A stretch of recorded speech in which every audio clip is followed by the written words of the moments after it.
राधे राधे। राधे राधे। श्री हरिवंश महाराज। महाराज, हमारी एक संस्था है जो जरूरतमंदों को अनाज देते हैं, पर कुछ लोग हमें बोलते हैं कि आप इससे उनको कमजोर कर रहे हैं, इससे वो कुछ नहीं करेंगे। अतः आपसे प्रार्थना है कि आप हमारा मार्गदर्शन करें कि हम इस सेवा को कैसे सुचारू रूप से करें। ऐसे लोगों की बातें नहीं सुनते हैं, ये बहिर्मुख लोग होते हैं। उनको क्या पता कि कितने ऐसे हमारे भारत में जिनको चैन से रोटी नहीं मिलती है, क्योंकि गांव में वो दृश्य हमने देखे हैं। जो ऐसे लोग हैं उनका सहयोग करना चाहिए। कोई भी मनुष्य ऐसा नहीं कि कायर बन के जीना चाहता है। कई परिस्थितियां ऐसी होती हैं, इससे मेहनत करने पर भी वो अपने परिवार को सम्यक सुख सुविधाएं नहीं दे पाते।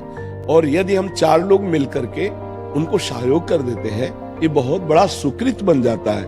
ये बातुल भूत विवश मतवारे, ते नहीं बोले ही बचन विचारे, तिनकर कहा सुनी नहीं काना, गोस्वामी जी ने कहा। ऐसे लोगों की बातें नहीं सुनते।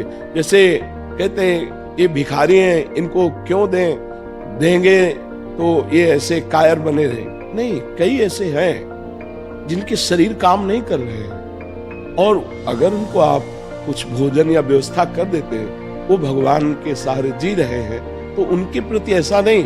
हाँ, कुछ ऐसे हैं जो इस तरह का नाटक करके व्यसन आदि करते हैं, उसमें थोड़ा ध्यान दे देना चाहिए। कुछ जरूरतमंद है, कुछ ऐसे हैं कि जो छल करके ऐसी लीलाएं करते हैं, नाटक करते हैं, और फिर शराब आदि पीते, फिर गंदे आचरण में उतरते। उनको देख लेना चाहिए कि अगर ऐसे कहीं पाए जाएं स्वभाव में, तो उनका सहयोग नहीं करना चाहिए। नहीं तो जो दैन्यता पूर्वक अपना व्यवहार ठीक से करते हैं और उनका हम सहयोग कर देते हैं, वो सुख पूर्वक खाते पीते हैं, तो ये हमारा धर्म बन जाएगा, ये हमारी सेवा बन जाएगी।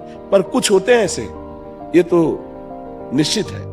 कुछ कपटी जन ऐसे होते हैं कि अन्य जनों को छल के द्वारा, ऐसा जैसे गांव में जाकर के अन्न आदि मांगना, आके दुकान में बेच देना और फिर शराब आदि पीना, फिर ऐसे। पर वही अपमान उन संतों का भी हो जाता है जो मांग करके लाते हैं और महीनों उससे भजन करते हैं। तो अब समझ में नहीं आता है।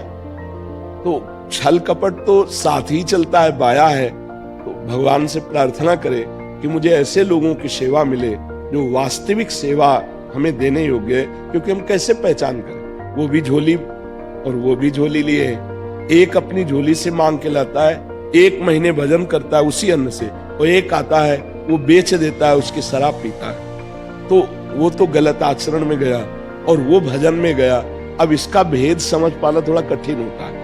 अगर कहीं निषेध किया जाए तो ऐसे निषेध किया जाए जो हमारी दी हुई वस्तु का दुरुपयोग करते हैं, हम उनको न दें। लेकिन जो वास्तविक जानते हैं कि सदुपयोग होगा, तो वहां दे देना चाहिए। ऐसे लोगों की बातें नहीं सुननी चाहिए।